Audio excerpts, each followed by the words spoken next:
Spock, have you seen my keys? I can't find them. Where the hell are my keys? Where the hell are my keys? Let me check outside. Did you find anything, Randy? How about you? We ain't found shit. Hello, baby.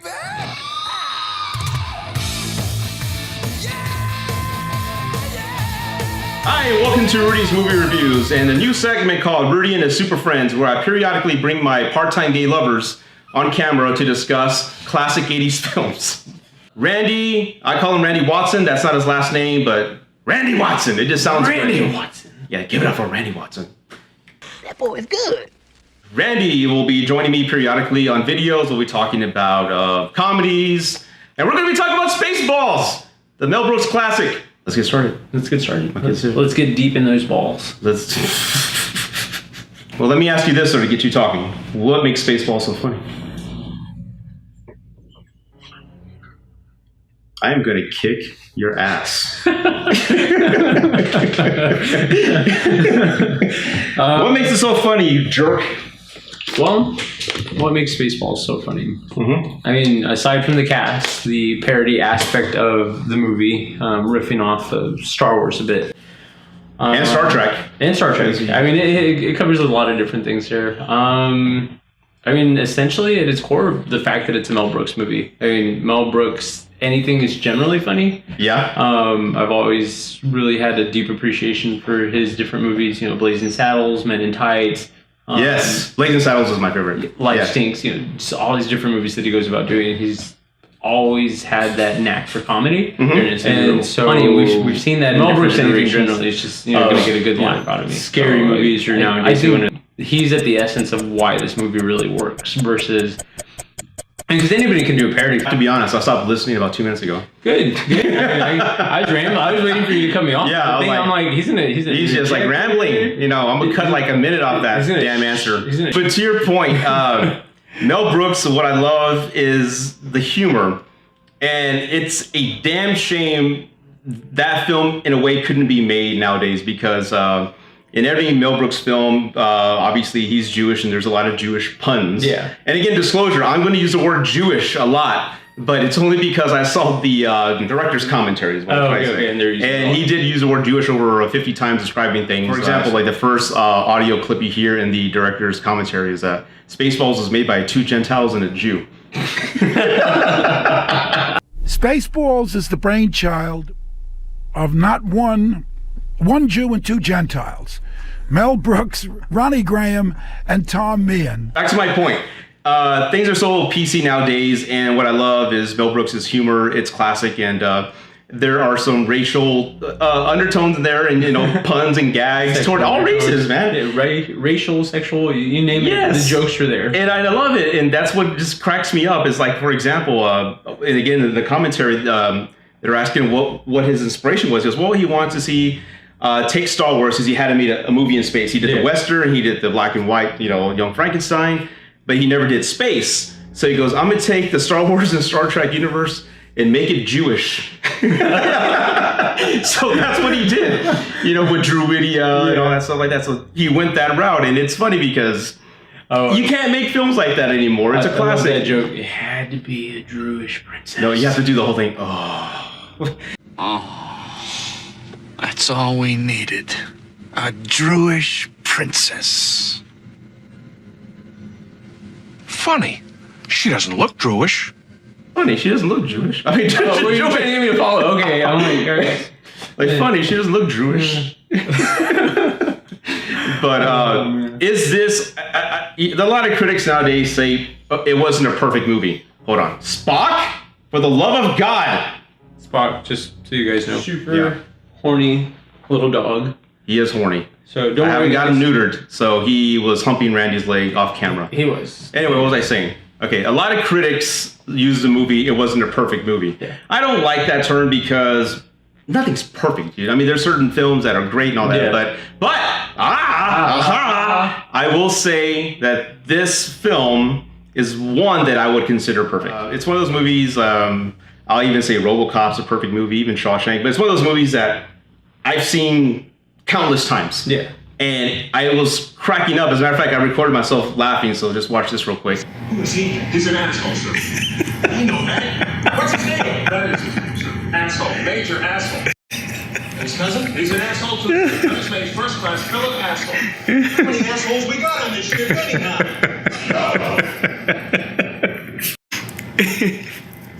It's surrounded by assholes. Keep firing, assholes! Dude, that's brilliant. It's fucking writing. I knew it. I'm surrounded by assholes. That scene, dude, is one of my favorites. But the first, I think, 45 minutes of that film, I am laughing nonstop. Yeah. I mean, from the wedding to meeting Barf and Pizza the Hut. I mean, which was voiced by Don DeLuise. Yeah, I knew that actually. And then the stuntman that did the Pizza the Hut, he was one of the prosthetic, or not the prosthetic, but the guys who was working there on the film for the costume and prop design. He did it when they had to do reshoots. He didn't want to come back and get in the suit again. Nobody liked that fucking suit. It was disgusting. Yeah, they had to get somebody else in the suit because he wouldn't come back. I did not know that. Okay. I did notice, I saw the film again a couple of days before we shot this, and you can actually see the stuntman's chin as he's talking, and I never noticed that. Moving along? Yes. Yeah. And one other thing, what's the guy, Vinny? The robot. Yeah. I always thought he had a mask on. I never knew it was paint. It's his jaw? Yeah, it's just paint. Yeah, they give him those like real severe lines. I love the fact that even though he's a robot, he's eating Pizza the Hut near the end. He's like, "You're tasty, boss. You're delicious, boss." I'm like, "You're a robot. What are you eating for? You don't need food. It's not going to go anywhere, you bastard." And off camera, you hear.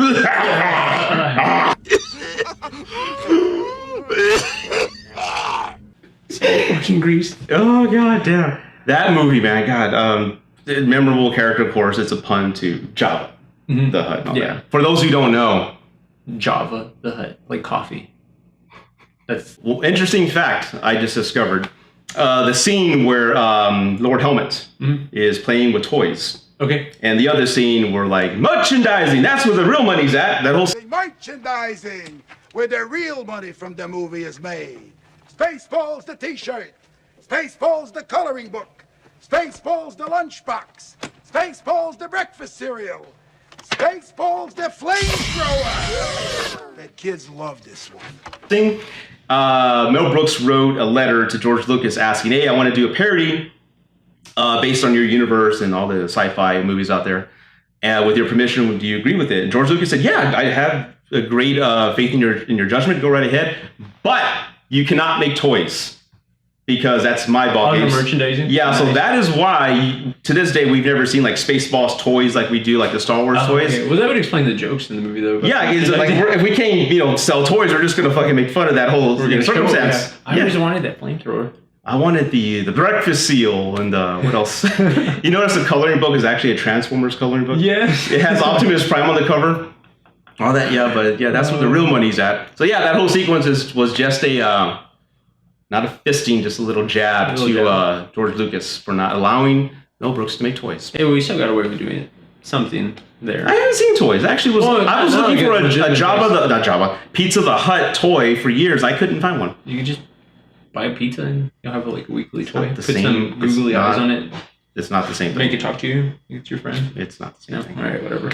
No. No, I honestly thought the reason that they were able to do the movie, and I didn't know that fact. I thought the reason that they were able to do the movie was because Mel Brooks hired George Lucas's company to do post-production. Industrial Light Magic, yeah. Yeah, they did the post-production for the movie. They gave him I think it was $5 million. So I was like, oh, okay, well, he paid him off to get the rights to make the movie without catching shit. So that's actually a fun little fact. I didn't know that. I mean, that makes sense. I mean, because I've always wanted merchandise. And merchandising. You have that sweet shirt that's obviously illegally made by some flea market vendor somewhere.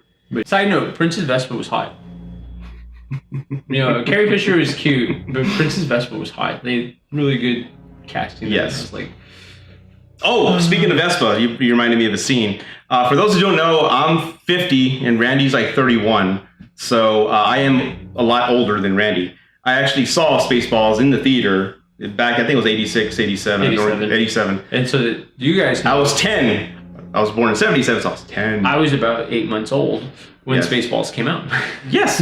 Oh, I had a joke, you motherfucker. Anyway, so I was at the movies watching it, and there was a huge laugh. I mean, you've probably seen the scene a billion times, but where Princess Vespa and Dot are in the Mercedes. Yeah.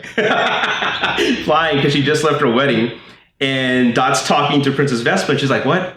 And she takes off the headgear, and it's like a headset with headphones listening to music. Yeah. But it was, we all thought it was Princess Leia's hair. The earbuds. The earbuds, yeah. So when she took it off, that was a huge laugh. And we didn't see that coming. So again, you've probably seen Spaceballs a billion times, but in the theater, that just had the house cracking up because it was pretty funny. I always, that's one of those things that I guess I will be a little bit sad about not seeing a movie like that in theaters, because that's one of my favorite things about going to the movies is, and going to a movie multiple times, like especially if I really like it. Yeah. Because you'll go and you'll see one audience like gets and laughs at some jokes, and then you'll go to another showing and they won't get these jokes, but there's another joke that was in there that was so minor for the first audience, and they just crack up, and I'm like, it's interesting to see what gets who and just what audience members have to laugh to get everybody into it type thing. Because some of them, I think they're just waiting for other people. They're like, I don't want to be the obnoxious asshole that's laughing this whole time. Like, this entire fucking movie's funny, but I'm not going to be that guy that's just ha ha ha. I don't give a damn. I'm like, I'm like De Niro in Cape Fear, like, like laughing my ass off at him.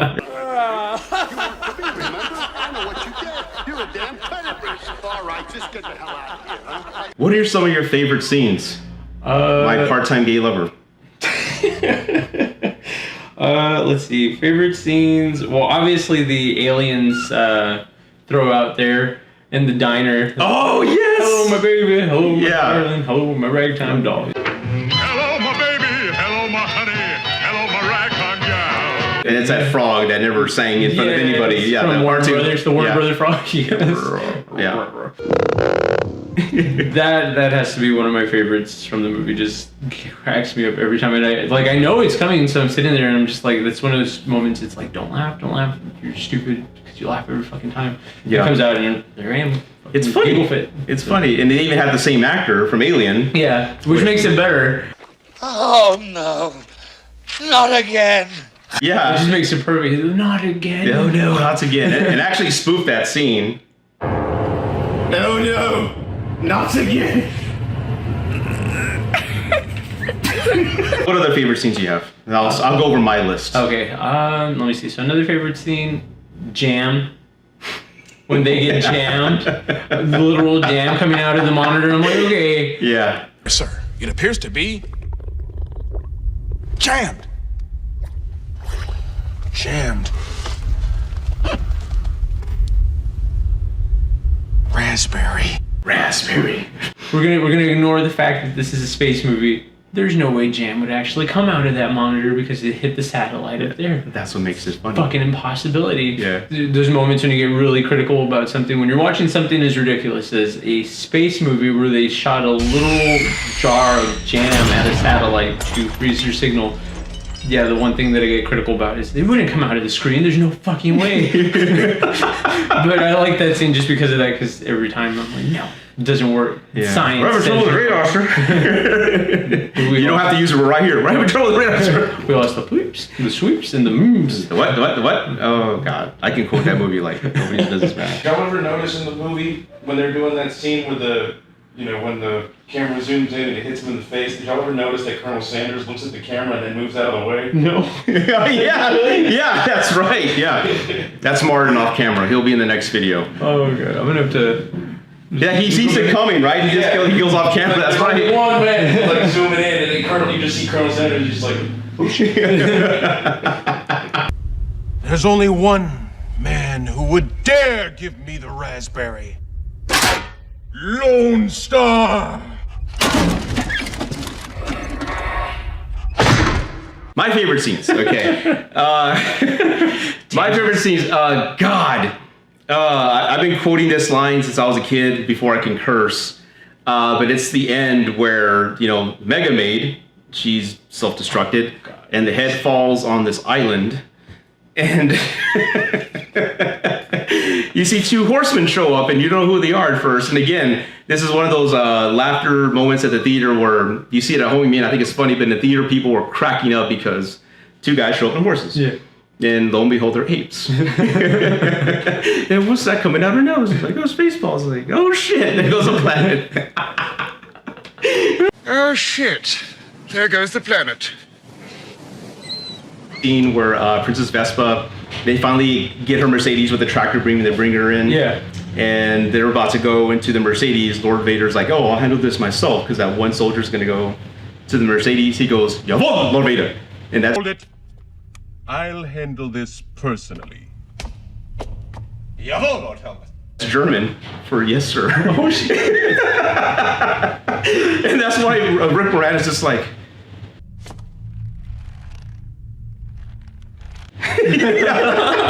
that's why he just looks at him, because it's a German soldier. So I caught that like a year ago, and I go, oh, fucking Mel Brooks, man. I haven't seen that. Yeah, I caught that one. That's great. Oh, So you have a German soldier serving in a Jewish empire. Fuck the ludicrous speed. Oh yeah, they've gone plaid. It's just an overlay of plaid.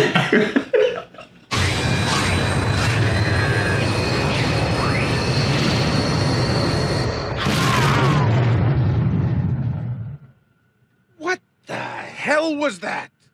Spaceball 1. They've gone to plaid. We have to stop. We passed them. We can't stop. We have to slow down. Bullshit. Stop this, you asshole! I ordered you. Stop. God damn that scene. And of course, they stop, right? He crashes his head, and he's all like, hey, how are you? How about we take a 5-minute break? Smoking if you got it. Smoking if you got them. Well, why don't we take a 5-minute break? Very good, sir. Smoke if you got 'em.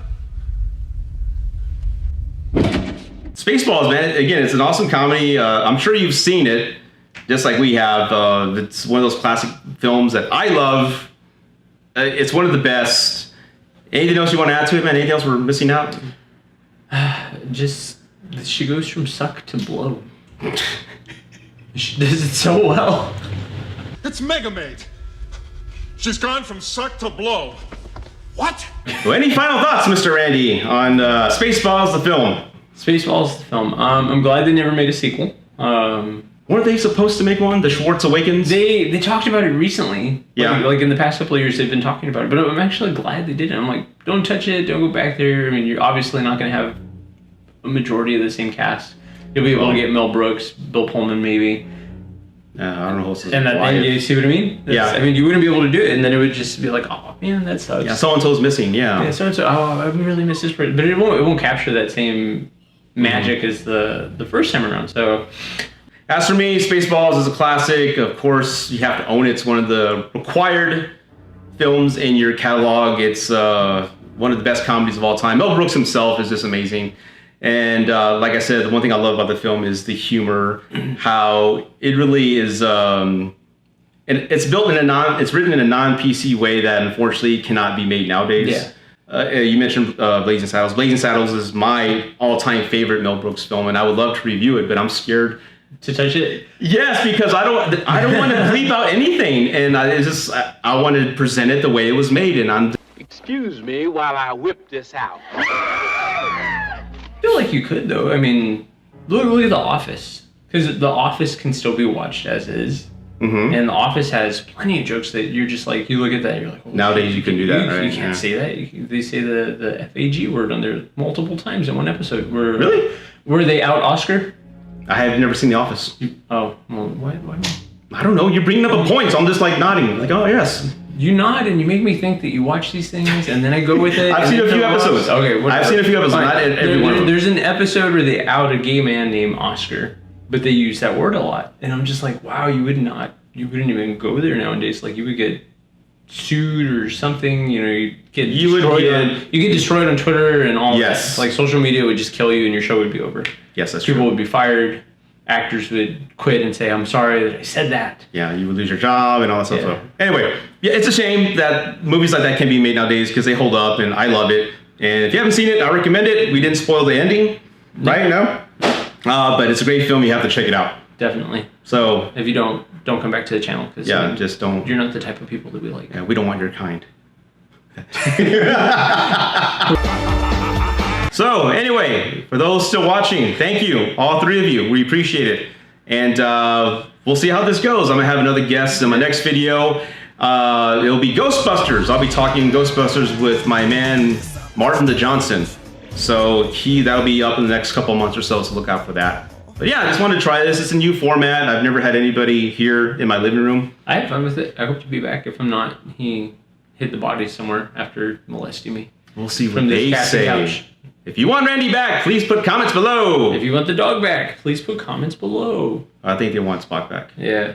They wanted more Spock, so now we got Spock and Randy. Yeah. It's kind of a package deal though, because this dog apparently loves me. So if you want the dog back, I'm coming back. Just know that. And thanks for watching, and remember, may the Schwartz be with you.